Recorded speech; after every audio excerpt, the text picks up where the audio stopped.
아버지 당신의 마음이 있는 곳에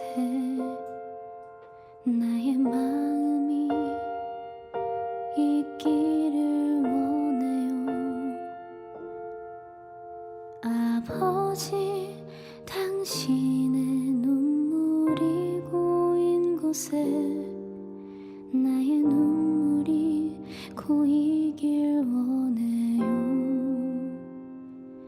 아버지 당신이 바라보는 영혼에게 나의 두 눈이 향하길 원해요. 아버지 당신이 울고 있는 어두운 땅에 나의 두 발이 향하길 원해요. 나의 마음이 아버지의 마음 알아. 내 모든 뜻 아버지의 뜻이 될 수 있기를 나의 온 몸이 아버지의 마음 알아. 내 모든 삶 당신의 삶 되기를.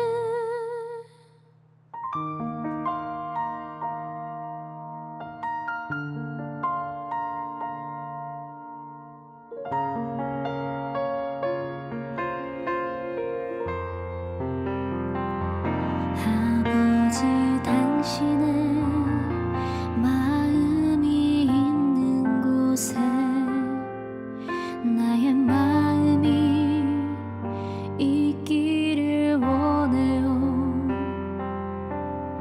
아버지 당신의 눈물이 고인 곳에 나의 눈물이 고이길 원해요. 아버지 당신이 바라보는 영혼에게 나의 두 눈이 향하길 원해요. 아버지 당신이 울고 있는 어두운 땅에 나의 두 발이 향하길 원해요. 나의 마음이 아버지의 마음 알아. 내 모든 뜻 아버지의 뜻이 될 수 있기를 나의 몸이 아버지의 마음 알아. 내 모든 삶 당신의 삶 되기를. 아버지의 마음 알아. 내 모든 뜻 아버지의 뜻이 될 수 있기를 나의 온 몸이 아버지의 마음 알아. 내 모든 삶 당신의 삶 되기를. 내 모든 삶 당신의 삶 되기를. 내 모든 삶 당신의 삶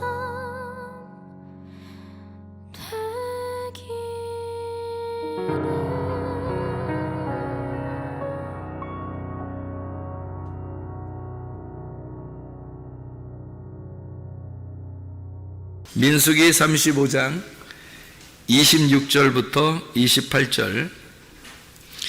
그러나 살인자가 어느 때든지 그 피하였던 도피성 지경 밖에 나가면 피를 보복하는 자가 도피성 지경 밖에서 그 살인자를 만나 죽일지라도 피 흘린 죄가 없나니 이는 살인자가 대제사장이 죽기까지 그 도피성에 머물러야 할 것임이라. 대제사장이 죽은 후에는 그 살인자가 자기 소유의 땅으로 돌아갈 수 있느니라. 아멘. 민수기 35장 26절부터 28절까지 말씀을 읽었습니다. 여러분 이게 어디 얘기예요? 도피성에 대한 이야기예요. 도피성. 그 도피성이 무엇인가 라고 하는 것을 우리가 좀 알아야 되겠죠, 그죠?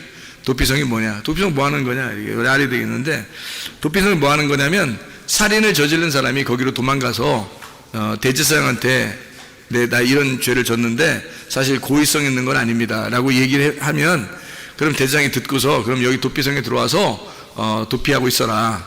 숨어 있어라. 그러면 이제, 대제사장이 죽을 때까지는 거기서 안전하게 있는 거예요. 그게 이제 도피성입니다. 도피하는 그 성이란 말이에요. 자, 그거는 이제 우리가 알고 우리가 말씀을 좀 나누도록 하겠습니다. 우리 여호수아를 한번 찾아보겠어요. 여호수아 20장을 보면 도피성에 대한 이야기가 쭉 나와 있어요. 여호수아 20장. 도피성에 대한 이야기가 1절부터 8절까지에 쭉 나와 있는 그런 내용이거든요. 도피성. 이게 이제 성경을 많이 안 읽어본 사람들에게 생소한 단어고, 성경을 많이 읽은 사람들은 그 도피성이라고 하는 게 생소한 단어는 아니에요. 원래 이제 뭐 피하는 곳이고, 피하고 숨는 곳이니까 도피하는 성이죠. 어떻게 보면 여러분이 세상에서 도망와서 도피해가지고 어디로 왔어요? 교회로 왔죠. 그러니까 이 교회가 도피성이 되는 거죠.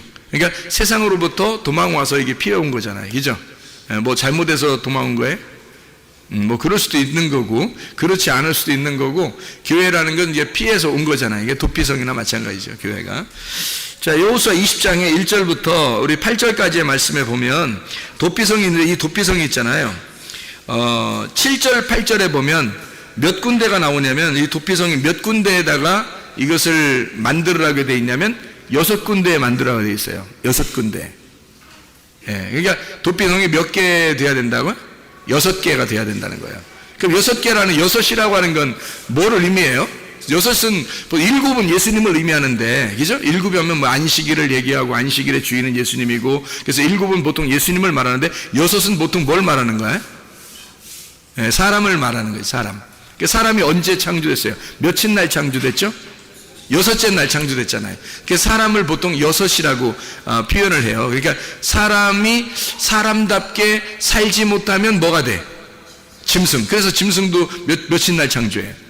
6째 날 같이 창조하는. 그러니까 6째 날은 짐승과 사람을 창조하는 거예요. 창세기 1장에 보면 무슨 말인지 알겠죠? 그러니까 7째 날은 하나님의 날이니까 창조가 다 완성됐다. 창조가 끝난 걸 완성, 안식이라 그렇게 말하는 거예요. 그래서 하나님이 쉬셨다. 그러면은 하나님이 잠을 못 주면 창조하다가 보니까 너무 피곤하고 잠도 못 자고 스트레스 받고 힘들어가지고 그래서 이제 좀 쉬셨다 7째 날에, 그런 의미가 아니라 안식이라는 단어에는 뭐가 들어있다고요? 안식이라는 단어는 쉰다는 단어도 있지만 완성했다는 단어가 들어있단 말이에요. 그래서 완성했다. 그래서 7째 날이 완전이라는 말이고요. 완전. 그리고 안식이라는 말이 완성했다는 말이에요. 그러니까 7째 날 완성이 이루어졌다 이 말이죠. 그러면 창조가 몇째 날부터 몇째 날까지 이루어졌다고? 첫째 날부터 6째 날까지 이루어졌다고. 그렇죠? 6째 날에 뭐가 창조됐다고요? 사람과 짐승이 창조됐다고. 그래서 사람답게 살지 못하면 짐승이 된다고. 짐승이 거듭나면 사람 된다고. 그래서 야 짐승 같은 놈아, 네가 거듭나면 사람 된다, 이렇게 되는 거죠. 그런데 이제 사람이 막 사람답게 못 살면 이 짐승 같은 놈이 되는 거죠. 이렇게 반대로. 그러니까 짐승과 사람은 같이 공존하는 거예요. 어디에 공존할까요? 교회에 같이 공존한단 말이에요. 교회에 짐승과 사람이 같이 공존하는 것은 구원받은 사람과 구원받지 못한 사람이 같이 있는 거죠. 그죠? 그래서 구원받지 못한 사람은 예수님이 없으니까 예수님 없는 사람을 뭐라 그러냐면 짐승이라 그러고요. 예수님이 있는 사람을 사람이라 그렇게 말하는 거예요. 무슨 말인지 알겠죠? 그죠? 예, 그래서 짐승과 사람이 같이 있다. 교회 안에는. 그러니까 하나님의 그 품 안에 같이 있는 거예요. 그래서 6째 날 같이 창조된 거예요. 그러니까 요한계시록에 보면은 숫자 6이라는 숫자가 3번 나오는 게 있는데 그걸 뭐라 그러죠? 666이라 그러죠? 666이라는 거 그러면 무슨 말이겠어요, 여러분? 생각할 때 666 그러면 여기 이렇게 막 이마에다 팍 이게 박지 말라고 하는 거, 손에다 딱 박지 말라는 거, 이거 그런 의미. 왜 박지 말라는 거야? 이마에다 박지 마라, 손에다 박지 마라. 왜 그러는 거야? 이게 6이라는 숫자가 뭐기 때문에? 이게 사람 숫자이기 때문에 그런 거예요. 그러니까 사람 숫자는 그 사람이 사람답게 살지 못하면 짐승이 된다 그랬죠. 그러니까 그게 6이라고 하는 게 짐승 같은 사람을 말하는 거예요. 그래서 666이라는 마크를 어떤 짐승의 우상이 있는, 짐승의 우상을 섬기는 자들이 666을 받는다 그렇게 돼 있죠. 그래서 짐승의 우상을 섬긴다, 이 말이 무슨 말이냐면 사람이 사람인데 짐승 같은 사람이다 이 말이에요. 그러니까 짐승 같은 사람이 되었다. 다시 말하면 하나님을 믿는다고 하는데 누구 중심이다? 자기 중심이다. 하나님을 믿는다고 하는데 자기 중심이야. 그게 6이란 말이에요. 사람 중심이니까. 하나님 중심은 7이 되겠죠, 그죠? 하나님 중심은 7이 되죠. 근데 사람 중심은 6이 되는 거야. 그래서 666이 되는 거예요, 사람들이. 이게 짐승 같은 사람, 이걸 666이라고 그렇게 말하는 거죠. 그래서 666 마크를 받으면 어떻게 되나? 멸망한다 그러죠, 그죠? 그래서 6은 반드시 어떻게 돼야 돼? 죽어야 되는 거예요. 6은 죽어야 되는 거예요. 그래서 6은 파괴가 되고 7번째 예수님을 만나야 되는 거죠, 그죠? 6이라는 나는 파괴가 되고. 그래서 6이라고 하는 걸 여러분이 너무 막 666 뭐 이렇게 너무 무서워 생각하고 그렇게 하지 말고, 6이라는 게 쉽게 말해서 뭐냐면 나, 짐승 같은 나, 짐승같이 살아가는 나, 이게 이제 6이란 말이에요. 그러면 내가 뭐가 돼야 되겠어요? 이제 예수님을 만나서 7이 돼야 되는 거지. 예수님 만나 7이 되면 안식을 하게 되는데, 아직 6에 머물러 있으면 세상에 머물러 있다는 거죠. 이런 세상에 머물러 있는 나를 위해서 이 땅에 도피성이 되신 6개로 오신, 죽으시러, 나 때문에 죽으시러 오신 6개의 도피성으로 오신 예수님을, 그걸 도피성이라 그렇게 말하는 거란 말이에요. 그러니까 한마디로 말하면 6이라고 하는 6이라는 것은 땅의 교회를 말한다면, 예를 들어서 땅의 교회를 말한다면, 그러면 이제 하늘의 교회가 이 땅에 오신 분이 누구냐면 예수님이에요. 그게 7이라는 말이란 말이에요. 그게 안식, 하나님 안에서만 안식이 있으니까. 그래서 7이라는 예수님이 하늘에서 이 땅에 내려오면 하늘의 교회가 되는 거죠, 그죠? 하늘의 교회가 이 땅에 내려오면 그분이 7이 되는 거예요. 그래, 우리는 어디에 숨어 있어야 돼? 6에 숨어 있는 게 아니라 7에 숨어 있어야 되는 거죠, 그죠? 그래 예수님 안에 들어가는 거지. 예를 들어서 이런 거 있죠. 그 가나의 혼인잔치에 항아리가 몇 개? 6개. 6개. 거기 비어 있어요? 뭐가 채워져 있어요? 비어 있어요. 그럼 비어 있단 말은 빈 항아리, 빈 깡통. 누굴 말할까? 우리가 빈 깡통 6개. 왜 하필 6개가 있는 걸까요? 6이라는 숫자를 맞추기 위해서입니다. 어느 집에 갔더니 항아리가 다 6개씩만 있어요? 그렇지 않겠죠. 어느 집은 5개 있을 수 있고, 어느 집은 4개 있을 수 있고, 어느 집은 7개 있을 수 있잖아요. 근데 가나의 혼인잔치에 갔더니 그 집은 하필 6개가 있더라는 얘기야. 그 말은 사람을 의미하는 거예요. 깡통 같은 비어 있을 때, 요게 비어 있을 때 뭐가 채워지겠죠. 그래서 예수님이 채워라 할 때 그 물이 뭐겠냐고요. 말씀 아니겠어요? 말씀을 채우는 거란 말이에요. 그래서 이 빈 깡통 같은 나에게, 그래서 어떤 사람만 구원을 받을 수 있냐면 빈 깡통이 될 때, 나를 비울 때. 근데 이 속에 뭔가 막 꽉 차 있죠. 너 뭐 찾냐 이런 말 하는 거 있잖아. 야, 너 뭐 머리에 뭐 찾냐 이런 얘기 하는 사람이 있죠. 너 뭐 찾냐고 사람들이 그래요. 뭐 똥 찾냐 이러기도. 그러니까 너 네가 알면 뭐 얼마나 아냐, 머리 네 머리에 뭐가 다 차 있으면 예수님이 들어가요, 못 들어가요? 못 들어가요. 자기한테 다 차 있으면 물이 안 들어간다고. 그래서 항아리가 비어 있는, 나를 비운 사람에게만 말씀이 들어가게 돼 있는 거예요. 그러면 그게 이제 포도주가 되는, 바뀌는 그런 기쁨이 된다는 얘기죠. 포도주는 기쁨이에요. 천국의 기쁨. 그러니까 말씀이 내 속에 들어와서 천국의 기쁨으로 바뀌는 거예요. 그 이제 항아리가 빈 깡통 6개죠, 그죠? 그러니까 예수님이 와가지고, 예수님은 그러면 예수님 빈 깡통이에요? 아니죠. 물을 주는 분이잖아. 그러니까 빈 깡통 6개에다가 예수님이 옆에 서 있으면 몇 개? 7개. 예수님까지 7개. 그러니까 예수님은 7번째. 우리는 빈 깡통 6개. 이해가 되겠죠? 무슨 말인가? 그래서 항상 성경에서 6이라는 것이 나오면 사람을 말하려고 한다. 근데 사람을 말하려고 하는데 그 사람이 짐승 같은 사람을 말하기도 하고, 이 땅에 사람을 의미하는 것을 할 때 6이라는 단어를 자꾸 쓰더라. 그래서 사마리아 여자가 남편이 몇 명? 6명. 이상하죠, 그죠? 아니 남편이 6명, 아니 6명 얻을 만한 그런 정도의 능력의 여자면 뭐 7명은 못 얻었겠어? 8명은 못 얻었겠냐? 하필 6명까지 됐는데 이제 하나씩 채워나가는 거야. 끊어나가는 거죠. 한 명 버리고 두 번째, 세 번째 해서 6번째까지 됐는데 하필 7번째 예수님이 왜 오냐고. 이상하잖아요. 그죠? 5명 가로치우고 6명째 지금 살고 있는데 예수님이 7번째 왔단 말이에요. 예수님 7번째 와가지고 하필 왜 예수님이 7번째 오냐고. 이상하잖아. 그렇죠. 그죠?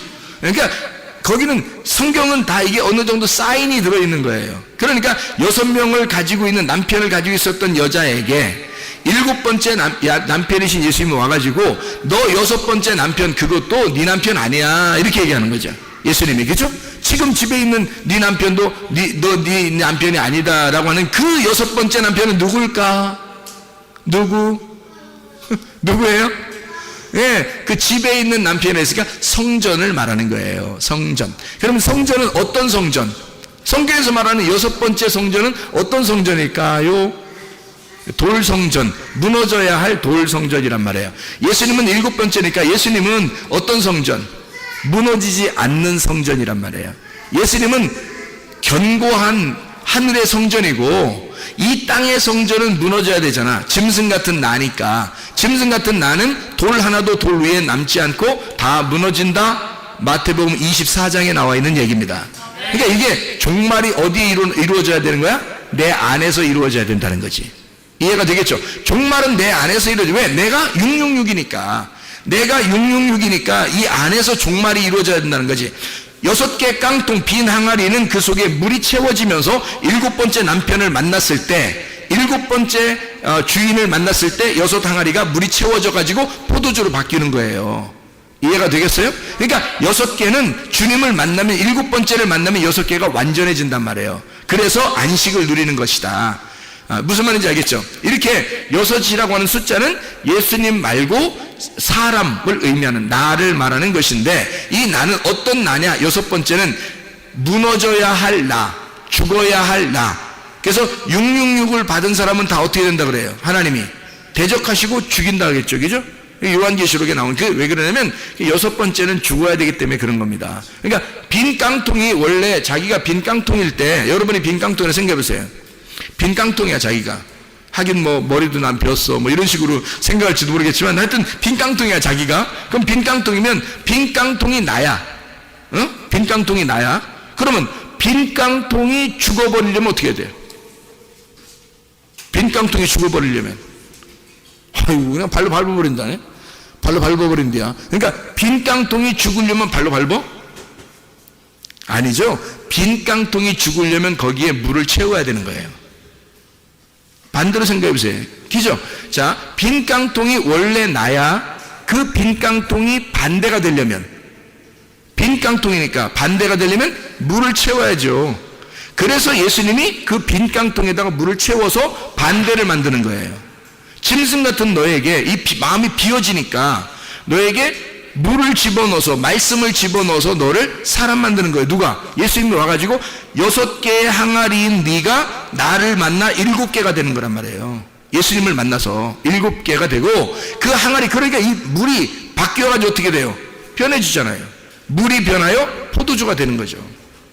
그래서 그 가나의 혼인잔치에 새 포도주를 먹이는 겁니다. 그러니까 옛날 묵은 포도주가 다 떨어졌잖아요. 그죠? 옛날 묵은 포도주가 다 떨어졌어. 그 말은 구약, 율법이라는 구약이라는 선악과가 다 사라졌다 이 말이야. 그리고 빈 깡통이 되었다. 빈 심령, 우리들이 심령이 가난하게 될 때 그 안에다가 하나님은 하나님의 말씀을 집어넣는다. 그 말씀이 하나님의 나라의 기쁨이 될 것이다. 이게 새 포도주란 말이에요. 이해가 되겠죠? 그러니까 묵은 포도주가 다 떨어지니까 깡통이 비어 있어요. 거기에다가 새 물을 집어넣어서 거기서 새 포도주를 만들어 새로운 포도주가 되는 할례를 받은 후에 예수 그리스도와 함께 기쁨을 갖는 생활을 하게 될 것이다 라는 말이란 말이에요. 자, 이해가 되겠죠? 무슨 말인가? 이렇게 왜 도피성을 몇 개를 만들어요? 여기 보니까 여호수아 20장에 7, 8절에 보면 몇 개인지 한번 여러분이 세보세요. 도피성이 몇 개인가? 7, 8절에 도피성 몇 개? 6개예요. 지금 계속 몇 개 얘기했어요? 6개 얘기를 했잖아요. 6개 얘기를 계속 하고 난 다음에 지금 여기 도피성 몇 개, 이러면 이제 몇 개야? 쳐다보지도 않고 6개, 그럼 정답이야. 여기 6개 딱 나온 거예요. 왜냐면 6개라고 하는 도피성은 그럼 뭔 거예요? 이 땅에서 살인한 자가 도망가서 있는 곳이란 말이에요. 그죠? 살인자가 도망가서 있으니까 도피성은 어떤 놈만 있는 거니까 다. 순살인자 강도만 거기 와 있는 거야. 이해가 돼요? 이게 도피성이니까 완전히 무슨 집단이야, 이게? 이게 무슨 범죄의 소굴 집단이야. 무슨 말인지 알겠어요? 그러니까 살인자, 강도, 도둑놈, 죄인들이 막 도피성만 도망오는 거예요, 여기서? 그래서 도망와가지고 거기에 딱 있어. 거기에 순 그런 놈들만 꽉 차 있어요. 그러면 거기를 뭐라 그래? 감옥이라 그러는 거야. 그러니까 성경에 자 보세요. 도피성은 또 다른 말로 말하면 뭐다 그러니까? 감옥이다 이런 말이지. 자, 이렇게 생각할 수 있겠나? 자, 도피성이 감옥이란 말이에요. 그러니까 잘 이제 들어보세요. 그러니까 여러분이 그냥 여러분 나름대로 자꾸 생각하지 마세요. 여러분 나름대로 자꾸 생각하면 이 헷갈려지니까. 그러니까 잘 이제 따라오면 되는 거예요. 여러분이 따라오면 뭔 얘기 하나 따라가 보자. 이렇게 따라와 보세요. 그래서 이제 도피성이 6개니까 이 6을 가두어 둘 수 있는, 그러니까 빈 항아리가 있는데 그 빈 항아리는 6개의 빈 항아리는 이 땅에 있는 거란 말이에요. 그죠? 그러면 하늘에서 7번째가 오면 7이 되니까 7은 뭐예요? 하늘이 되잖아요. 그러니까 6은 땅의 것이 되는데 7은 하늘이란 말이에요. 하나님이란 말이야. 그렇죠? 그러니까 예수님이 6명의 남편에서 예수님이 합해지면 7번째 남편이 되니까 7명이 되니까 하늘이 되는 거예요. 하늘 남편이 되는 거예요. 7이. 그러니까 6 항아리도 빈 거였는데, 땅에서는 빈 거였는데 예수님이 오니까 7이 돼버리는 거예요. 그래서 하늘 것이 돼버리는 거예요. 도피성도 몇 개예요? 6개. 이 땅에서 감옥 같은 거였는데 예수님이 오니까 이 감옥이 천국이 되는 거야. 이게. 그래서 이게 도피성이 되는 거예요. 그게 누굴까? 여기서 말하는 도피성에 누가 있는 거예요? 누가 있다고? 누가 죽을 때까지 거기 있어야 되는 거예요. 대제사장이 죽을 때까지 거기 있으라고 했잖아요. 그죠? 그러니까 대제사장이 누군 거예요? 성경에서 창세기부터 요한계시록까지 전체를 봐도 대제사장은 누구를 말해? 예수님을 말하는 거예요. 전체, 이 전체에서 대제사장을 나를 말하고 써? 생각해 보셔요. 그래서 성경 전체에서 대제사장 그러면 뭐 여기 있는 성도 중에 한 명 그런 얘기하겠어? 아니에요. 우리를 대제사장이라고 부르진 않습니다. 성경에서 우리는요 제사장인 거예요. 그냥 왕 같은 제사장이다 이렇게 하지 대제사장이다 막 이렇게 말 안 해요. 대제사장은 누구밖에 한 명밖에 없어요. 전 이스라엘에 한 명. 대제사장은요, 그 대장은 대표거든요. 그게 예수님이에요. 그분이 예수님이고 우리는 그분에게 속한 제사장들인 거지. 이해가 되겠죠? 그래서 대제사장은 예수님인 거야. 그러니까 예수님이 죽을 때까지 거기 있으라는 거야. 맞죠? 예수님이 죽을 때까지 거기 있으라는 거예요. 그게 도피성이라는 거죠. 지금 금방 민수기 35장 26절부터 28절 우리가 읽었잖아요. 그죠? 읽었으니까 보니까 아하, 도피성이라고 하는 게 대제사장 되는 예수님이 죽을 때까지 거기에 있는 거구나. 우리가 살인자들이. 살인자라고 하는 건요 간단해요. 성경의 그 살인자라고 하는 건 여러분이 살인하면 옆집 사람 뭐 어떻게 하고 뭐 이런 거 살인자 뉴스에도 많이 나오고 이러던데 그런 의미가 아니에요. 성경의 살인자는 동물 같은 거 이렇게 잡아가지고 제사 드리는 거 있잖아요. 그걸 다 살인한다고 그래요. 성경의 살인은. 그러니까 이런 의미를 잘 모르면 진짜 사람 죽인 줄 알아요. 그런 의미가 아니에요. 그럼 여러분이 이제 그렇게 되면 진짜 사람 죽인 게 살인이라고 생각하면 여러분이 교회 나오잖아요. 그럼 어떻게 되냐면 나는 사람 안 죽였는데 이렇게 되는 거예요. 자기는 착한 사람이야. 완전히 뭐 착하니 컴플렉스에 걸려가지고 그 컴플렉스예요. 그게 너무 착한 게 컴플렉스야. 그래가지고 교회 나오면 자기는 엄청 착한 사람, 뉴스 보면은 나쁜 놈들 엄청 많고 거기에. 그러니까 교회에 앉아있는 사람들이, 교회 다니는 앉아있는 사람들이 다른 사람을 다 비판하고 앉아있는 거예요. 그러니까 조금만 교회에서 누가 잘못한다 그러면 자기가 막 비판하는 거예요. 저 사람 왜 저래? 난 안 그런데. 이렇게 되는 거예요. 성경에서 말하는 살인은요 동물 제사를 말하는 겁니다. 구약에 속해 있는 사람을 살인자라 그러는 거예요. 구약에 속해 있는 사람, 예수님을 못 만난 사람, 예배를 못 드리고 제사를 드린 사람을 살인자라 그러는 거예요, 성경에서. 그 살인자를 뭐라고 다른 말로 말하면 우상숭배자를 말하는 거예요. 우상숭배자를 다른 말로 말하면 음란이라고 말하는 거예요. 그래서 너희가 간음했다, 음란했다, 그게 뭐냐면 아버지 하나님이 있는데 남편이 거기 있는데 다른 남자를 따라갔다 이거야. 그게 음란이라 그러는 거예요. 그거를 우상숭배라 그러죠. 그 우상숭배가 하나님을 죽이는 행동이다라고 해서 그거를 살인이라 그러는 거예요. 이해가 되겠죠? 무슨 말인가? 그래서 이 살인한 자가 몰랐단 말이에요. 자기가 그렇게 죽인 줄 몰랐어요. 여러분이 뭐 누구 사람 죽인 것도 아니고 말이에요. 제사를 그렇게 드리려고 했던 것도 아니고 모르잖아요. 그런데 어느 날 교회를 와보니까 알게 된 거예요. 말씀을 듣다 보니까 살인이 뭔지를 알았어요. 간음이 뭔지를 알았어요. 우상숭배가 뭔지를 알았어요. 죄가 뭔지를 알았어요. 이러니까 이게 그전에는 어떤 상태예요? 그전에는 알고 한 거예요? 모르고 한 거예요? 모르고 한 거란 말이에요. 그래서 모르고 죄를 진 사람이 도망치는 곳이 어디다? 도피성이라는 거지. 말씀을 모르는 사람이 이제까지 죄를 졌단 말이야. 그러니까 그걸 모르고 한 거잖아. 제가 죄를 엄청 졌어요. 옛날에 죄를 목사인데도 죄를 엄청 져서 나 이렇게 살면 안 되는데 라고 하면서도 죄를 져가지고요, 제가 부담이 엄청스러웠단 말이에요. 이러다가 내가 큰일 나면 어떡하지? 그래도 나 예수님 믿으니까 천국은 갈 거야, 뭐 이렇게 생각했다가 뭐 이게 나를 위로하는 거죠. 위로하고 변명하고 막 나를 그렇게 포장하려고 했던 거죠. 그런데 사실은 그렇지 않아요. 제가 엄청 죄인이었단 말이에요. 그러니까 사람들이 볼 때는 뭐 저를 보면 목사님이니까 뭐 착한 줄 아는데 그것도 진짜 바리새인인 거죠. 이게 그런 것들도 바리새인. 그러니까 정말로 나쁘게 죄를 지은 나를 내가 스스로 날 보면서 하나님 앞에 회개하고 싶지 않겠냐고요. 내가 목사인데 그래도 양심상 내가 하나님 앞에 회개하고 싶지 않겠냐. 그래서 하나님 앞에 회개하려고 여기 이제 무릎을 꿇고 하나님 앞에 기도를 했단 말이에요. 하나님 정말 회개합니다. 내 진짜 다시는 안 할 테니까 내가 이런 죄를 안 짓고 이런 죄를 안 지려고 하는데 하나님 정말 용서해 주세요. 이렇게 하고 기도를 하는데, 그렇게 기도를 시작했는데 많이 한 게 아니에요. 시작을 했는데 눈물이 펑펑 나는 거예요. 눈물이 펑펑 나는 거예요.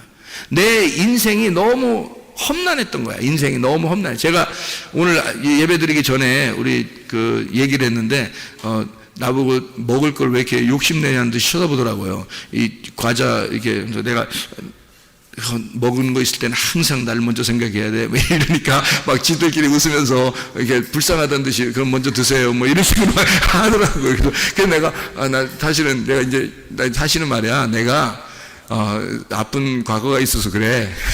뭐냐면 내가 2번 굶어 죽을 뻔했어요. 왜요? 미치더라고. 왜요? 그러니까 뭐 별소리 다 한다 이런 얘기겠죠, 저한테. 근데 사실 왜요? 근데 나는 진짜 2번 굶어 죽을 뻔했다 이렇게 얘기했는데, 그게 무슨 말이냐면 제가 배고파서 2번 굶어 죽을 뻔한 사람이에요.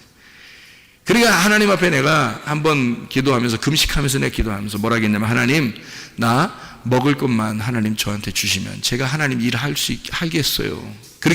그렇게도 고백한 사람이에요. 그러니까 먹을 것만 있으면 나 하나님 살겠습니다. 다른 거 하나도 없어도 돼요. 나 먹여만 주면. 그때 응답받은 게 뭐라고요? 너 잘 먹게 해주겠다. 너랑 같이 있는 사람도 잘 먹게 해주겠다. 이걸 응답받은 사람이에요, 제가. 세상에 이런 것도 응답해줘. 별걸 다 응답해줘, 보면은. 그때 이제 그래서 너무너무 기쁜 거예요. 막 먹는 건 하여튼 뭐, 내 주변에 먹는 건 하여튼 있겠구나. 끊이지 않겠구나. 내가 안 먹어서 그렇지. 내가 안 먹으면 뭐 다이어트 하는 거고, 이제 내가 먹으면 다 이트 하는 거고요. 내가 안 먹으면 다이어트, 내가 먹으면 다 이트 하는 거예요. 그래서 다 이트 하는데, 이제 제가 이렇게 살면서 생각을 해보니까, 내가 하나님, 내가 정말 잘못했습니다. 내 용서해 주세요. 고백하는데요. 주님이 뭐라고 그러냐면요. 그래서 이제 분명히 제가 그 응답을 받았어요. 분명히. 어떻게 했냐면 깜짝 놀랐어도. 뭐라고 하냐면요. 네가 죄를 지은 것은 그건 죄가 아니야. 그래요. 네가 죄를 지은 건 죄가 아니야. 뭐가 죄냐면 네가 나를 믿지 않았기 때문에 그렇게 죄를 진 거야. 나는 목사님인데, 신학 공부도 하고, 그래도 많이 공부한 사람인데, 나름대로 엄청 많이 공부한 사람이거든요. 잠도 안 자가면서. 근데 내가 하나님을 몰라? 내가 하나님 안 믿는 거야? 하나님은 네가 나를 안 믿었기 때문에 그런 죄를 지는 거야. 네가 나를 모르기 때문에 그런 죄를 진 거야 라고 얘기한 거예요. 분명히 제가 응답받았어요. 그래서 제가 그날 더 눈물이 나는 거예요. 더 더 눈물이나. 왜 더 눈물이냐면 이제까지 내가 하나님을 알려고 공부하고 하나님 그래도 잘 믿는다고 생각하고 내가 목사 생활을 하고 있었는데, 그래도 적어도 내가 죄는 짓지만 그래도 하나님 아는 건 내가 좀 안다고 생각했단 말이에요. 그래서 설교도 하고 그랬죠. 그런데 하나님 입장에서는 네가 나를 모르기 때문에 이런 죄를 짓는 거고, 네가 나를 안 믿어서 죄를 진 거다라고 분명히 응답을 받았습니다. 제가 엉엉 울었어요. 너무너무 아마 엄청 울었어요. 오랫동안 막 울면서, 하나님, 그러면 내가 알고 있었던 거 다 내려놓을 테니까, 내가 그래도 아는 척 좀 하고 내가 좀 안다고 생각했을 거 아닙니까? 내가 아는 거 다 내려놓을 테니까 하나님, 그럼 하나님을 알려주세요. 나에게 말씀 좀 알려주세요. 그럼 하나님의 그 마음을 알려주세요. 그렇게 기도한 거예요. 그때부터 하나님이 성경을 막 알려주시는 거예요. 이게 이게 막 이해가 되는 거야. 성경이 이해가 되는 거야. 이게 무슨 말인가. 그러니까 겉으로 읽을 때는 몰랐는데 속의 내용을 보니까 이제 알겠는 거예요. 이 내용이 알려주니까. 그렇게 하나님을 알게 되니까, 주님을 만나면 내 빈 깡통 같은 내 6개의 항아리가 주님을 만나면 채워져서 7개가 된다는 얘기예요. 그러니까 6 남편을 가지고 있던 자가 주님을 만나 7번째 남편인 예수님을 만나서 이 모든 게 7 남편이 돼버리는 거죠. 그래서 완전함이 되는 것이란 말이에요. 그러니까 말씀이, 예수님을 만나면, 말씀이란 6이 나의 말씀이 예수님을 만나면 6이 7이 됨으로써 완전해지는 거란 말이에요. 하늘의 말씀이 되는 거죠. 땅에서 알고 있었던 말씀이 하늘의 말씀이 되는 거예요. 그래서 7으로 바뀌어야 된다는 거야. 여러분이 6에서 7으로 바뀌시기를 바랍니다. 7으로 바뀌어야 돼요. 그래야지 이게 말씀이 깨닫게 되는 거죠. 6으로 살고 있으면 짐승 같은 나, 기껏 열심히 해봐야 가장 잘 되는 게 빈 깡통. 거기서 하나님 앞에 더 잘 되는, 하나님이 물을 채워주시는 거, 말씀을 채워주는 거. 그러면 주님을 만나 7개의 항아리가 되는 거죠. 예수님이 우리를 위한 항아리가 되니까. 그래서 7개의 항아리가 돼서 완전함을 이룬단 말이에요. 그러면 하늘나라의 천국의 잔치가 새 포도주로 열리게 되는 것입니다. 그게 거기서 떠간 하인들만 알더라 그랬잖아요. 거기서 이걸 직접 물을 붓고 그걸 뜬 사람들만 아는 거예요. 그러니까 자기에게 직접 경험이 된 사람들만 말씀을 아는 거예요. 이게 그냥 들려진다고 다 아는 게 아닙니다. 이렇게 다 들려줘도요, 자기의 마음판에 다 오는 사람이 있다고요. 심령이 가난한 사람, 자기 정말 빈 항아리로서 주님의 물을 기다리는 사람들이 있다고요. 그 사람들한테는 말씀이 들어간다고. 이게 그러면 주님의 잔치가 열어지는 거죠. 그 속에서 막 기쁨이 있죠. 말씀으로 막 기쁨이 있다고요. 자, 이 도피성이라고 하는 게 6개인데 여기에 누가 있다?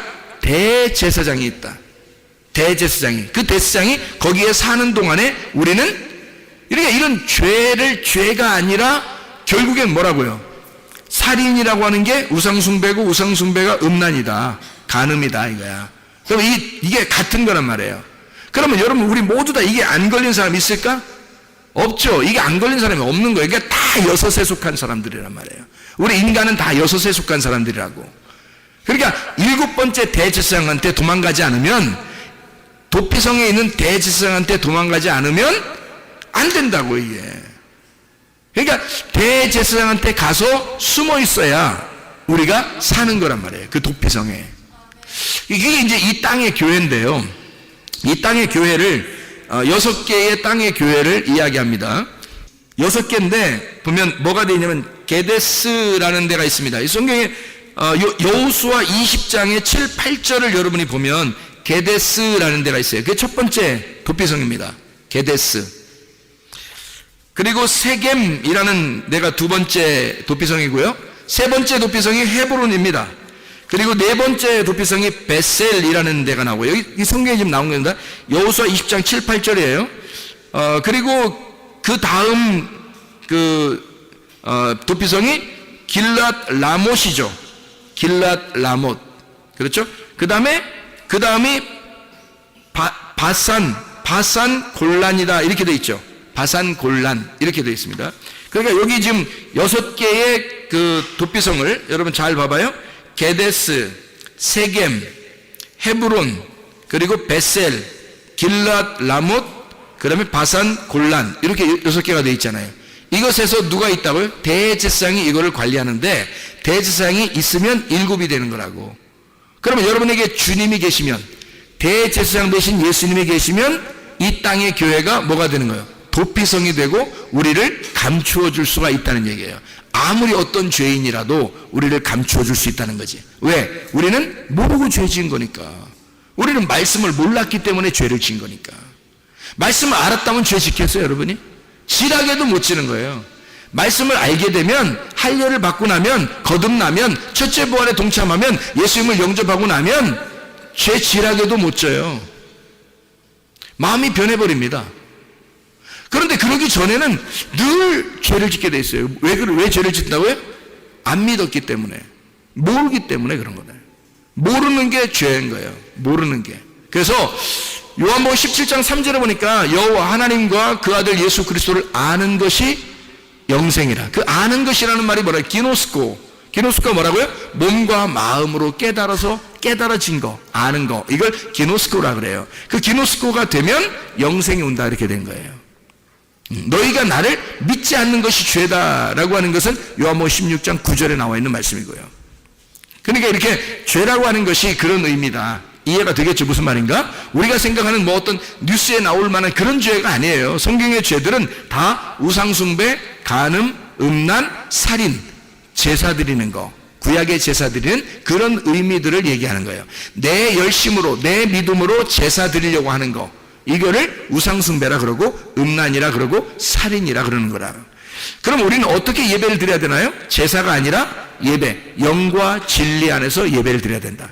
영과 진리 안에서 예배 드리는 것은 뭐다고? 영 안에서, 진리 안에서 예배 드린다는 말은 보이지 않는 세계를 위하여 보이지 않는 믿음을 가지고, 나의 믿음이 아니라 하나님의 아들의 믿음으로 영 안에서 진리라는 말씀을 깨닫는 것이, 그것이 예배라는 말입니다. 지금의 예배는 그래서 여러분이 와가지고 뭐 동물 제사를 드려요? 아니면 말씀 들어요? 말씀 듣는다고요, 여러분이. 이게 예배라고 생각하는 거예요. 왜냐하면 여기서 깨달아지잖아요. 말씀이 깨달아지잖아요. 그러면 영 안에서, 진리 안에서, 영이 진리를 깨닫게 해주잖아요, 이게. 그래서 영 안에서, 진리 안에서 깨달아지면 이걸 예배라고 그런다고, 이거를. 지금은 영과 진리의 예배란 말이에요, 지금이. 제사 드리지 않잖아요, 여러분. 이해가 돼요?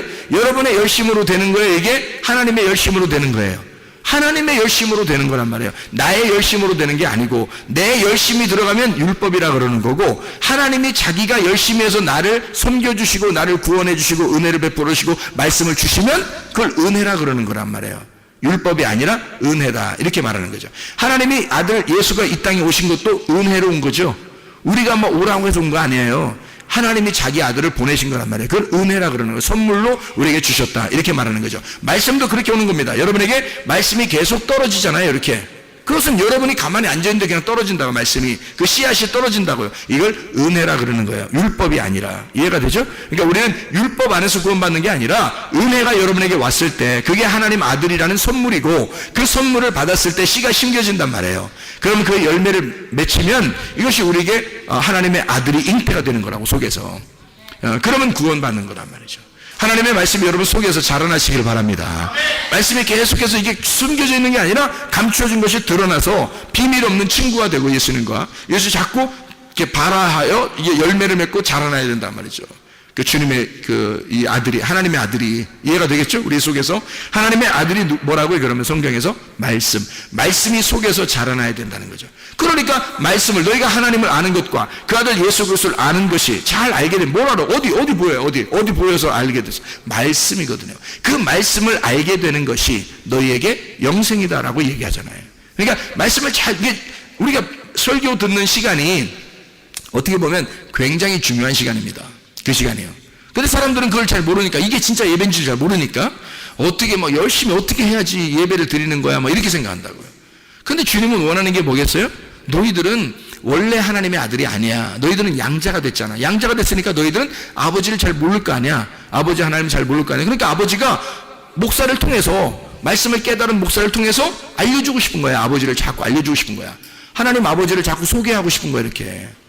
그거예요. 그거 알아달라는 거예요. 하나님을 알고 이렇게 되는 거예요. 그 아들 예수가 오신 것에 대해서 알고, 이렇게 하면 이게 알고 이게 영생이란 말이에요. 이게 영생 되는 거다, 이게. 얼마나 쉽냐고요. 이게 예배라고요. 그 말씀의 예배란 말이에요. 진리 안에서, 영 안에서 예배. 그래서 신령과 진정으로 예배 드릴 때고는 곧 이때라. 아버지께서는 그렇게 예배 드린 자들을 찾으시느니라 이렇게 돼 있죠. 요한복음 4장 23절 24절의 말씀이잖아요. 그게 예배란 말이에요. 사마리아 여자가 물어봤을 때 예배를 어떻게 드립니까? 예수님이 그렇게 말했죠. 영과 진리 안에서 예배드려라. 신령과 진정으로 예배드려라. 그 말이거든요. 그게 영 안에서 진리 안에서 예배드려라. 그러면 아버지 하나님이 그걸 그 사람들을 찾아가신다. 이렇게 돼 있잖아요. 하나님 우리를 찾아오시는 거예요. 우리는 어떻게 하면 돼? 영 안에서 진리 안에서 예배 드리면 돼. 말씀을 깨달으면 된다. 그 말입니다. 자, 우리가 보면 이제 6개의 그 도피성을 봤는데 그 6개의 도피성이 어떻게 생겼냐면 이렇게 된 거예요. 하나는 게데스입니다. 게데스라고 하는 게요, 카데시라고 하는 단어인데 이 카데시가 거룩한 곳입니다. 거룩한 곳. 이 카데시는 카다시에서 나온 거예요. 이 카다시라고 하는 것은 성결하다, 구별하다, 봉헌하다, 깨끗하게 하다, 선포하다, 이런 단어입니다. 그 말은 무슨 말이냐면 구별된 곳이다라는 뜻이에요. 도피성이라는 말은 이게 게데스에 세워라 라고 하는 것은 구별된 곳이다 라는 말입니다. 6개가 다 하나거든요. 6개가 하나야. 6개가 6개인데 그게 하나라고요. 지금 이 땅에서의 6개를 설명하려고 하는 거예요. 6 항아리를 설명하려고 하는 거란 말이에요. 그 중에 이름 하나씩을 붙여준 거예요. 그 이름 하나씩 붙여줬는데 그 이름이, 첫 번째 이름이 게데스예요. 그게 거룩하게 구별되었다라는 말이고요. 두 번째 쉐켐입니다. 세겜이라는 이 도피성이 있는데 그 세겜은 쉐켐이라는 단어에게 산마루입니다. 산마루. 이 쉐켐은요, 쉐켐이라고 하는 단어는 어깨, 목, 짐 올리는 등, 목, 어깨 이런 걸 얘기해요. 여러분 여기 어깨 생각하면 뭐가 생각나요? 어깨 하면 야, 나 어깨 무겁다, 뭐 이런 얘기 하잖아요. 진짜 뭐를 이렇게 들고 있어서 어깨 무겁다는 사람도 있지만 이렇게 뭐 회장 되고 뭐 부회장 되고 그러면 총무 되고 그러면 야, 나 어깨 무겁다, 뭐 이런 얘기 하잖아요. 이게 어깨 무겁다, 이게 책임감을 얘기하는 거죠, 그죠? 책임감도 얘기하는 거고 진짜 어깨가 무거운 짐을 진 걸 얘기하는 거고요. 그래서 책임감을 가진, 책임이 따르는 어깨가 무거운 그리고 짐을 진 그것이 세겜이라는 도피성이에요. 그러니까 도피성의 이름을 가만히 6개를 생각해 보면 그게 뭔지를 알게 되는 거죠, 그죠? 아, 도피성이 뭐 때문에 있구나라는 걸 깨닫게 되는 거죠. 헤브론이 있습니다. 헤브론, 세 번째가 헤브론인데요. 이 헤브론은 교제의 자리라는 뜻입니다. 교제의 자리, 헤브론. 교제라고 하는 건 뭐예요? 하나님과 교제한다 그러면 어떻게 돼요? 예배를 말하는 거죠. 예배. 거기서 헤브론, 아브라함이 헤브론에서 하나님께 제단을 쌓았더라, 이렇게 되는 거예요. 그래서 아브라함이 헤브론에서 제단을 쌓았더라. 자, 다윗이 왕이 될 때 이스라엘 백성들이 아직 인정하지 않고 유대 백성들이 인정하고 있을 때 다윗이 첫 번째로 왕이 돼서 하나님, 나 어디에서 왕권을 내가 행사할까요? 라고 하나님 앞에 기도했을 때 어디로 가라고 하나님이 명령했어요? 헤브론으로 갈지니라, 이렇게 돼 있잖아요. 그 헤브론이, 너 헤브론이나 가라, 이 말이거든요. 너 헤브론이나 가라. 그럼 그 말은 뭐예요? 너 나와 예배에 성공하자. 너 예배 먼저 드려라, 그 말이에요. 너 예배 먼저 드려라. 나하고 교제하자. 너 이 사람들 백성 다스린다고 뭐 왕한다고 어쩌고 뭐 그게 중요한 게 아니라 헤브론으로 먼저 와. 다시 말하면 너 나하고 예배 먼저 드리자, 이거야. 너 나하고 먼저 서로를 알자. 서로 교제하자. 그게 헤브론이에요. 친구가 되는 그 헤브론. 이 헤브론이라는 것은 헤베르에서 나온 단어고요. 이게 단체, 물이라는 단어입니다. 하바르에서 나온 단어고 이게 결합하다, 연결하다, 동맹하다, 쌓아올리다라는 단어예요. 그러니까 함께 결합해서 동맹을 이루는 겁니다. 그러니까 함께 하는 거니까 교제죠. 서로 교제하고 함께. 나 혼자 할 수 없잖아요. 예배를 혼자 드려요? 아니에요. 예배는 함께 드리는 겁니다. 누구하고? 하나님하고 나하고 같이 뭐 해요? 예배를 여러분 쉽게 얘기해서 예배를 뭐라 그래? 예배를 쉽게 얘기해서 뭐라고 그랬다고 그랬어요? 예배는 뭐 하는 거라고? 먹는 거라고. 먹는 거. 뭘 먹어? 양식이 뭐예요? 말씀. 그러니까 하나님도 먹고 우리도 먹는 거. 그게 예배야. 그러니까 하나님은 뭘 드신다고? 가슴과 우편 뒷다리는 누가 먹어? 우리가. 먹기 좋은 거는 우리가 먹는 거고, 그리고 하나님 뭐 드신다고요? 기름과 피를 드신다고. 그래서 하나님에게 제사 드릴 때는 기름과 피를 하나님 앞에 드리잖아. 그렇죠? 우리는 가슴과 우편 뒷다리를 먹게 돼 있는 거예요. 하나님의 사랑, 가슴을 먹게 되고 하나님의 마음을 알게 된 사람이 여호와의 능력으로, 그 우편 뒷다리 능력으로 살아가야 된다라는 그런 말이에요. 그리고 하나님은 뭐예요? 기름, 그리고 피. 이건 순전히 뭐야? 기름은 성령님을 의미하고 피는 예수의 피, 죽음을 의미하는 거죠. 그래서 예수의 죽음으로 성령 그 안에서만 하나님 받아주시는 거니까 예수님만 먹는 거야. 하나님은 온전히 자기 아들만 먹는 거예요. 성령 안에서 예배 드릴 때만 하나님 받아주시는 거야. 그러니까 하나님은 기름과 피를 먹고 우리는 가슴과 우편 뒷다리를 먹어. 그러니까 함께 먹는 걸 화목제라고 그러고 그걸 헤브론, 하나님과의 교제, 이게 하나님과의 친교라 그렇게 말할 수 있는 예배라는 말입니다. 예배는 우리 혼자 먹는 게 아니에요. 하나님하고 우리하고 같이 먹는 거야. 그걸 예배라 그러는 것입니다. 자, 예배 무슨 말인지 알겠죠? 그게 헤브론이라는 얘기입니다. 그 다음에 이제 도피성이 베셀입니다. 베셀이라고 하는 것이 이게 베제라가 아니라 베제르인데 이 베제르라고 하는 이 단어는 접근할 수 없는 지점을 의미합니다. 베제르라고 하는데 이게 엄격히 잘랐다, 금을 그었다, 방어를 한다 이런 말이에요. 그러니까 완전히 보호하고 방어하는 거죠. 바짜르에서 온다는데 이게 잘라내다, 요새화시키다, 강한 벽으로 막는다, 높아서 요새화되어서 접근할 수 없도록 만든다 할 때가 이게 바짜르라는 단어입니다. 그러니까 이 바짜르 베셀이라는 단어는 완전히 보호를 말하는 거예요. 하나님이 우리를 보호하시는 장소, 이게 도피성 베셀이라는 도피성. 길르앗 라못 할 때 길르앗은 갈에드라는 단어고요. 이게 갈에드, 이게 증거의 무더기입니다. 갈에드, 갈이라는 게 굴려진이라는 말이고 더미, 물샘, 파도 뭐 이런 말이고요. 가랄에서 나온 단어인데 이게 굴르다, 굴러가다, 흘러내려오다 이런 단어고 거기에다가 에드가 이게 합해졌는데 에드라는 말이 증언, 증거라는 말입니다. 이게 우드에서 나온 말이고 이게 두 배로 하다, 이중으로 하다, 반복하다, 증언하다, 바로 세우다라는 말입니다. 자, 그러니까 이걸 합하면 뭐예요? 갈이라고 하는 말, 이게 가랄이라는 데서 나온 거고 더하기 에드라고 하는 증거, 우드에서 나온 단어인데 이걸 합해보면 이게 갈에드가 되는 거예요. 갈에드, 이게 길르앗이라는 말입니다. 증거의 무더기. 다시 말하면 하나님이 우리를 이렇게 완전히 이중으로 막을 쳐준다는 얘기예요. 이중으로 막을 쳐준다. 그래서 이중으로 갚아주는, 이중으로 막을 쳐서 두 배의 축복. 이게 이제 도피성 길르앗에 있는 라못인데 라못이 라모트라는 게 높은 곳입니다. 높은 곳. 라마에서 나온 것이 되게 높은 것이고 이게 라암에서 일어난다, 들려지다라는 말입니다. 다시 말하면 들려 올려지는 거예요. 그러니까 들어 올려져서 이 길르앗 라못에 이렇게 들어 올려지는 그 도피성. 다시 말하면 하나님이 우리를 볼 때 이 높은 곳으로 인도하신다는 의미죠. 그죠? 높은 곳으로. 그래서 이 땅과 이 하늘에서 밑에서 위로 이렇게 올려서 이 사람들을 보호하고 두 배 갑절의 축복을 줘서, 예를 들어서 욥이라는 사람이 원래 있던 욥이 시험에 들려 있다가 다시 이겨낼 때 말이에요. 이겨내는 자라 됐을 때 그때 두 배의 축복을 주잖아요. 그죠? 장자권의 축복이거든요. 그래서 그런 두 배의 축복을 주는 장소, 길르앗 라못이란 말입니다.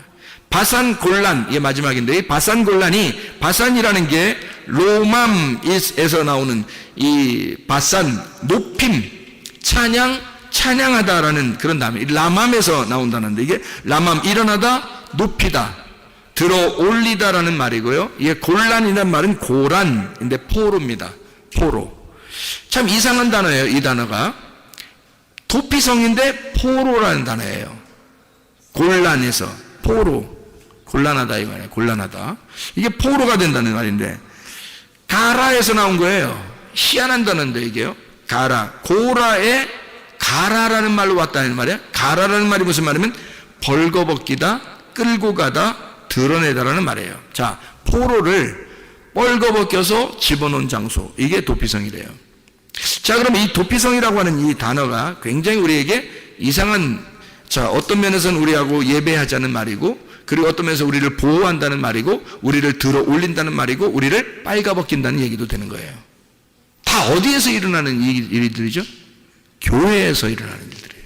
하나님의 말씀을 들을 때 일어나는 일들이란 말이에요, 이게. 그러니까 도피성 자체가 하나님의 말씀이었던 거죠. 도피성 자체가. 하나님의 말씀인데 예수가 이것을 깨닫게 해주면 대제사장이 있는 상태에서라면 이 말씀이 깨달아진다. 이 땅에서 말씀이 깨달아진다. 이게 도피성의 6개의 도피성을 설명하는 그런 이야기입니다. 하나님께서는 우리를 호세아서 11장의 4절에 보니까, 호세아 11장 4절에 보니까 사랑의 줄로 이끌었다 그래요. 우리를 사랑의 줄로 이끌었다. 무슨 말이냐면요, 우리를 끌고 간다는 말이야. 포로로 끌고 가는 얘기인데 이상하잖아요. 아가서 2장 13절 보면 뭐라고 돼 있어요? 내 사랑아 일어나 함께 가자 그래요. 내 사랑아 함께 일어나 함께 가자. 그 말은 내가 너를 사랑의 포로로 삼았다. 그러니까 사랑으로 포로를 삼았다는 거야. 그래서 함께 가자는 거야. 그게 끌고 간다는 포로의 입장이거든요.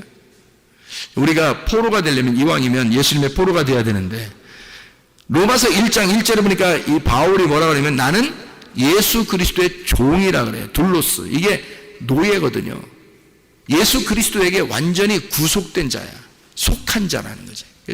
이 노예라는 노예.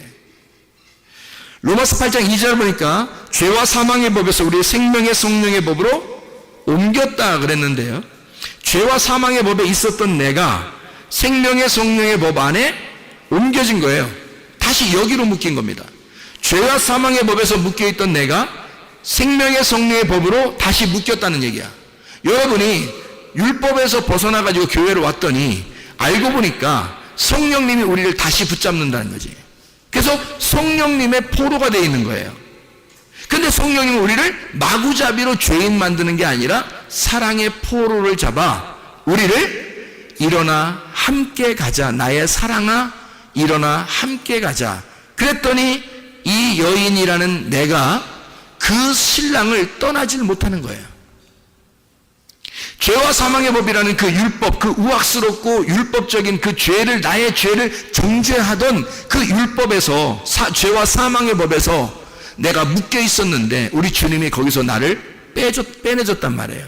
빼내주고 생명의 성령의 법 안에 다시 우리를 묶어서 사랑의 포로를 삼았다고. 그래서 우리 주님은 우리를 어떻게 하냐면 우악스럽게 우리를 가자고 하는 게 아니라 인격적으로 우리 함께 갈까. 내가 너를 너무 사랑하는데 우리 함께 가자. 이게 사랑의 포로예요. 이게 어디에 나오는 거냐면 도피성에. 도피성이 그런 곳이라고요. 하나님이 우리를 그렇게 사랑하는, 그러니까 우리를 사랑의 포로 삼아서 우리를 같이 함께 가고 싶어 하는 곳. 그게 도피성. 그러니까 우리는 뭐 빨개 벗겨가지고 막 우리를 포로를 삼다니까 우리 어떻게 해 뭐 이런 게 아니라 사랑의 포로.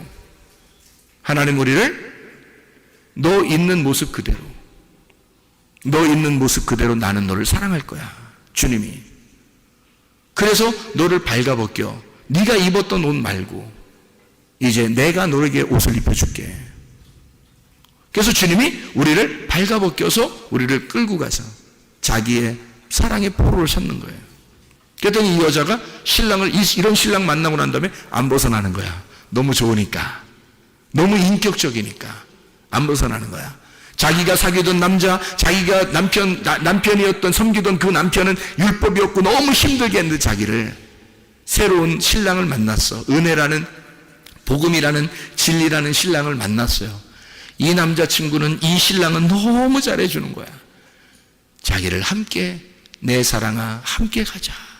슬프면 같이 슬퍼해주고 기쁘면 같이 기뻐해주고, 자기가 앞에 막 먼저 막 가는 것도 아니고 함께 동행하는, 같은 걸음으로 같이 가는, 늘 옆에서 같이 있어 주려고 하는 그런 사랑의 신랑이라는 거죠. 그게 주님입니다. 그게 우리의 도피성이고 우리의 주님이시라는 거죠. 이렇게 친구처럼 사랑하는 거, 이게 진짜 신랑과 신부. 결혼 잘한다, 결혼 잘했다, 결혼 잘해야 된다, 결혼 잘했구나, 이런 걸 어떻게 알 수 있어요? 어떻게 되면 결혼 잘했다는 거야?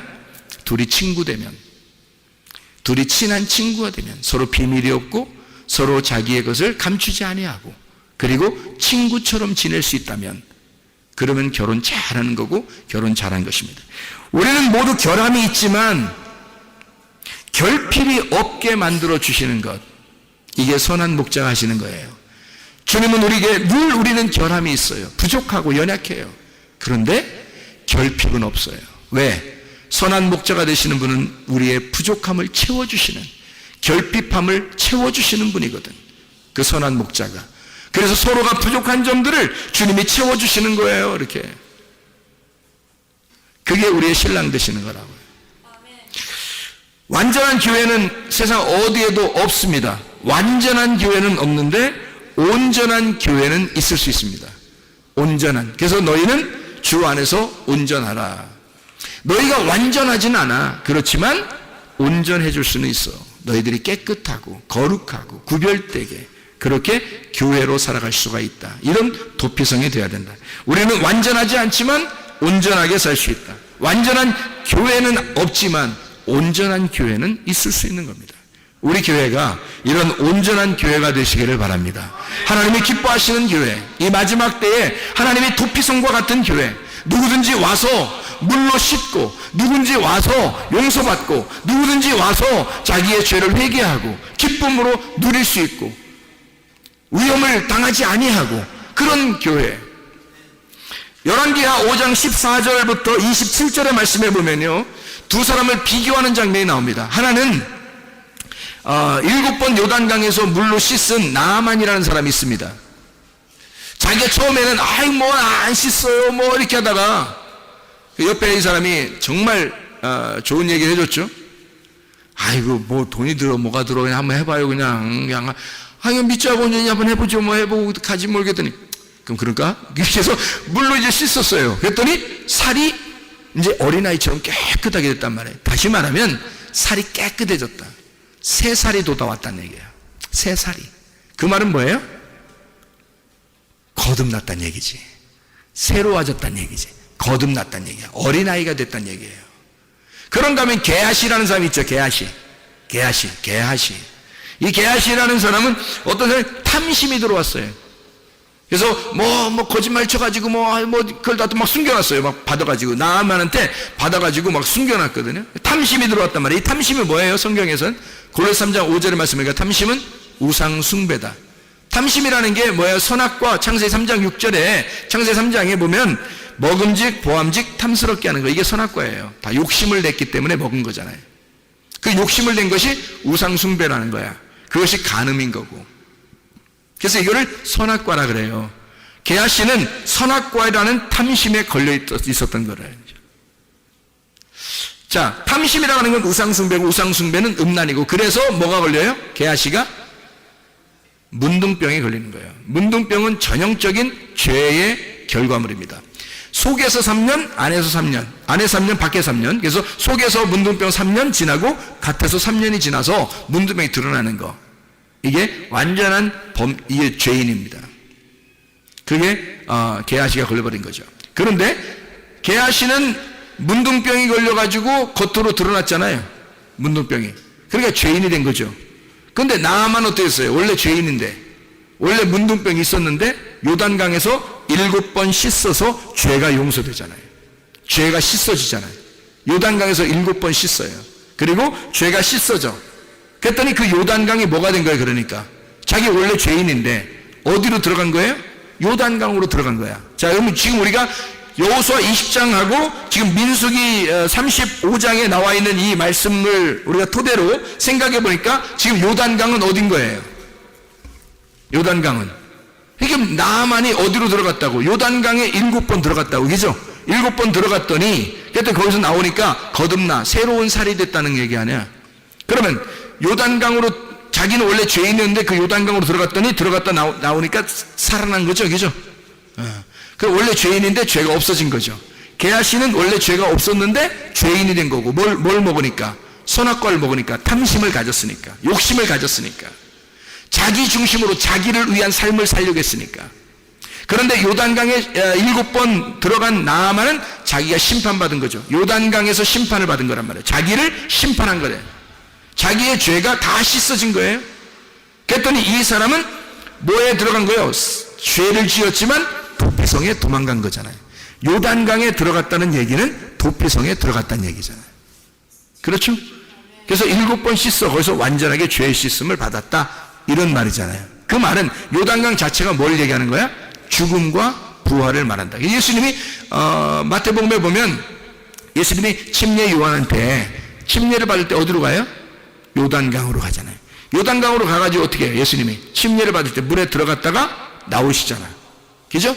물에 들어 나오니까 나올 때 어떻게 막 성령의 비둘기같이 하늘문을 열어가지고 그 위에는 말씀이 막 내려오잖아요. 이는 내 사랑하는 아들이다, 내 기뻐하는 자다라고 얘기하잖아요. 그게 언제? 물에 들어갈 때 나와요? 그 소리가 물에서 올라올 때 나와요? 물에서 나올 때 나온다. 그렇지 말하면 죽을 때 있는 게 아니라 물에서 부활할 때 나온단 말이에요. 하나님의 음성이.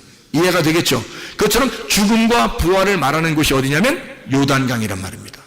그 요단강에 나아만은 자기를 씻어서 7번 씻어서 죄를 씻음 받고 나병, 문둥병이 있었는데 고침을 받았단 말이에요. 근데 게하시는 문둥병이 없었는데 그 나아만이 가지고 있던 그 문둥병이 게하시한테 들어가 버리는 거예요. 뭘 가지니까? 선악과를 먹어버리니까. 탐심을 가져버리니까. 자, 무슨 말인지 이해가 되시나요?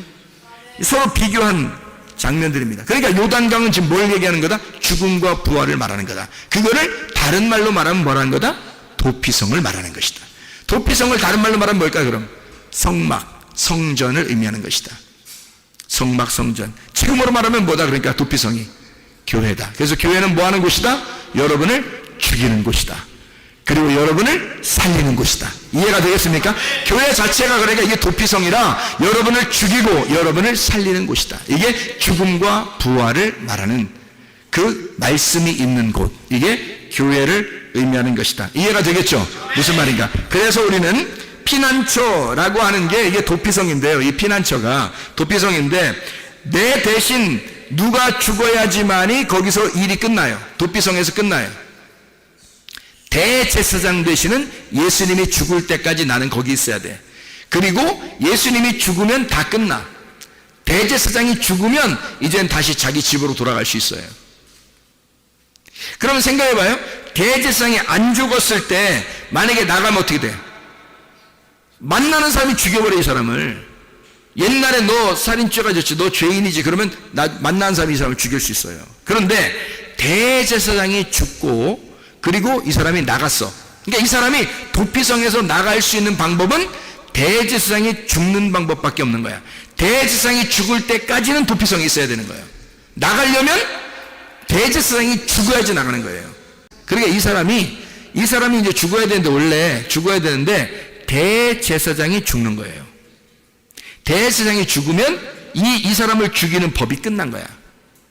이 사람을 죽이는 법이 없어져 버린 거예요. 더 이상 정죄가 없는 거야. 죄를 고발할 만한 게 없어진 거예요. 더 이상. 그래서 율법이 끝난 거야. 죄가 끝난 거예요. 그래서 이 사람을 더 이상 정죄할 것이 없으니까, 제사장이 죽었으니까 누군가는 죽어야 나가는 곳이 도피성이에요. 그러니 나의 죄를 위해서 누가 대신 죽은 거야, 대제사장이. 그러니 나는 죽으니까 나는 더 이상 죽을 필요가 없는 거지. 그래서 나는 나올 수 있는 거예요. 이제는 누가 죽이면 안 되는 거예요. 만나도. 옛날에 나의 과거를 아는 사람이 이 사람을 만나도 죽일 수 없는 거예요. 왜냐하면 대제사장이 대신 죽어서, 대상이 죽었다는 증표가 있으니까 이 사람에게. 그러면 법이 없어진 거잖아요. 법이 없어졌으니 누가 이 사람을 정죄할 수 있겠냐 이거야. 아무도 정죄할 수 없죠. 그래서 살아나갈 수 있는 거예요. 대제사장이 죽으면 나가는 곳, 이게 도피성이에요. 놀라운 거죠. 그러니까 여러분이 진짜 예수 그리스도 안에서, 이게 뭐라고요? 도피성이 하나의 감옥 같은 거예요. 왜? 죄인들만 모이는 거니까. 죄인들만 모여서 이게 도피성이니까, 이게 죄인들만 모이는 게 감옥이야. 근데 이게 어디서 이게 해방을 받을 수 있냐면 대제사장이 죽으면 해방받는 거예요. 이게 도피성이라고요. 노아의 방주 같은 거죠. 노아의 방주 들어갈 때는 죽는 거고요, 나올 때는 부활하는 것입니다. 똑같은 얘기죠. 무덤과 같은 거예요. 무덤. 교회가 딱 무덤과 같죠. 이게 배 같은 거죠. 그럼 여기에 들어갈 때는 죽는 거고 나올 때는 부활하는 거란 말이에요. 그래서 이게 죽음을, 완전히 죽은 사람은 나오면서 부활하는 거란 말이죠. 죽음과 부활을 같이 말하는 곳, 무덤과 같은 노아의 방주, 교회 같은 곳, 말씀을 경험하고 그 말씀만 남고 내가 죽으면, 말씀만 남고 내가 죽으면 벗어나게 되는 곳, 내가 죽고 나를 아는 그 대세상이 죽고 그리고 말씀만 남아있으면 내 속에, 그러면 나는 벗어나 살게 되는 곳, 이걸 도피성이라 그렇게 말하는 겁니다. 그래서 마가복음 8장 34절에 주님이 따라오라고 그래요. 어떤 사람 어떻게 따라오라고 그래요? 자기를 부인하고 자기 십자가를 지고 따라오라 그러잖아요. 자기를 부인하고 자기 십자가를 지고 따라오라 그래. 그러면 어디까지 따라가? 우리가 자기 십자가를 지고 자기를 부인하고 따라갔더니 어디로 가? 예수님이 무덤으로 들어가더란 얘기야. 십자가에 죽으시고 내 십자가를 지고 따라갔더니, 나를 부인하고 따라갔더니 어디까지 가? 주님의 십자가에서 어디로 들어가? 무덤으로 들어가더라는 거지. 그랬더니 무덤으로 가니까, 자, 무덤으로 가니까 이게 뭐라고? 도피성이라고. 그게 도피성이라고. 그랬더니 그 무덤이 더 이상 나를 죽이는 곳이에요. 이제 예수님이 죽었으니까, 내가 죽었으니까 거기서 나를 더 이상 죽이는 곳이에요. 나를 이제 살리는 곳이 되겠어요. 살리는 곳이 된단 말이죠. 누군가는 죽어야 끝나는 장소, 이게 도피성. 무슨 말인지 알죠? 노아의 방주에 들어갔을 때 모든 사람이 다 죽잖아요. 밖에 있는 모든 사람이 다 물에 의해서 죽어요. 누구만 살아요? 노아 방주 안에 있는 사람만. 그 사람들 안에, 노아 방주 안에 들어가서 뭘 했다 안 했다? 아무것도 안 했다. 왜? 그거는 성경에 쓸 수가 없다. 뭐 했다고 쓸 수가 없다. 왜? 노아 방주 자체가 무덤이니까. 노아 방주 자체가 무덤이니까 예수님이 무덤에 들어가면 무덤에서 어떻게 돼? 반드시 부활하는 거예요. 여러분이 죽고자 하는 자는 반드시 어떻게 돼? 사는 거야. 여러분이 살려고 그러면 반드시 죽는 거예요. 여러분이 죽고자 하면 반드시 무덤에서 나오게 돼 있다. 부활해서 나오게 돼 있다고. 그거를 사는 거라고 얘기하는 거라고요. 주님은 우리 보고 무덤까지 따라오라 그래. 무덤까지 갔더니 우리를 부활시키더라는 거지. 이해가 되겠습니까? 그걸 우리는 성경에서 뭐라고 말하냐? 도피성이라고 말한다. 자, 마지막으로 민수기 35장 26절부터 28절까지 말씀, 도피성이라는 말이 나와요. 대지상이 죽을 때까지 거기에 있어라, 그런 얘기고요. 대상이 죽으면 너는 빠져나오게 될 것이다 라고 이야기합니다. 내가 죄를 고백한 대지상이 죽었다. 다시 말하면 공소시효가 끝났다라는 말이고, 나를 정죄할 정죄가 더 이상 없다. 법전이 없어져 버렸다는 얘기야. 그 법이. 그러니 나를 정죄하겠느냐, 누군가가? 안 된다. 이미 죽었으니까. 정죄할 그 율법이 죽어버린 거란 말이에요. 더 이상. 그러니까 우리에게는 복음만 남아있는 거지, 진리만 남아있는 거지. 그래서 나와 하나 된 그 대제사장이 죽을 때 나는 자유하게 된다는 겁니다. 왜 성경에 그런 식으로 도피성을 써놨을까? 라고 하면 민수기 35장 26절부터 28절에 도피성이라는 이 단어가 미크라트라는 단어입니다. 미크라트라는 이 단어는 수용한다라는 단어인데, 수용한다라는 단어인데요. 미크라트, 이 미라고 하는 게 이게 mem에서 나온 겁니다. mem이라는 게 장소예요. 장소. 그리고 카라트의 장소예요. 그러니까 mem이라는 게 장소고 카라트, 그래서 이걸 합해서 미크라트라고 하는 거예요. 이걸 도피성이란 단어거든요. 도피성은 미크라트인데 이게 mem, 장소, 그리고 카라트의 장소다, 이런 얘기야. 그럼 카라트가 뭐냐면, 카라트란 단어는 불구로 만들다는 단어예요. 불구로 만들다. 지체 부족한 자로 만든다. 어서 많이 듣던 얘기 아니에요? 지체 불구자로 만든다. 어서 많이 듣던 얘기죠? 야곱이 하나님하고 싸울 때 하나님이 야곱을 쳐서 불구자로 만들죠. 그렇죠? 그게 도피성. 그 장소가 야곱이 죽는 장소란 말이에요. 야곱을 완전히 꺾어내는 장소, 야곱을 완전히 꺾어버리는, 죄 지은 자가 그 도피성으로 도망가 자기의 옷을 다 벗겨지는 그 장소, 자기의 수치를 정확하게 깨닫는 장소, 그래서 자기가 죽어버리는 장소, 자기가 없어지는 장소, 그리고 예수라는 말씀이 살아나오는 장소가 미크라트, 도피성. 예수 그리스도가 여러분의 도피성 되길 바랍니다. 우리 교회가 이 마지막 시대의 도피성 되기를 바랍니다. 그래서 주님 만나는 장소가 다 되시기를 바랍니다. 우리 하나님 아버지 인도하시고 사랑하심을 감사합니다. 주의 말씀대로 살다가 주님 만나게 도와 주시옵소서. 예수 그리스도 존귀하신 이름 받들어 기도 올리옵나이다. 아멘.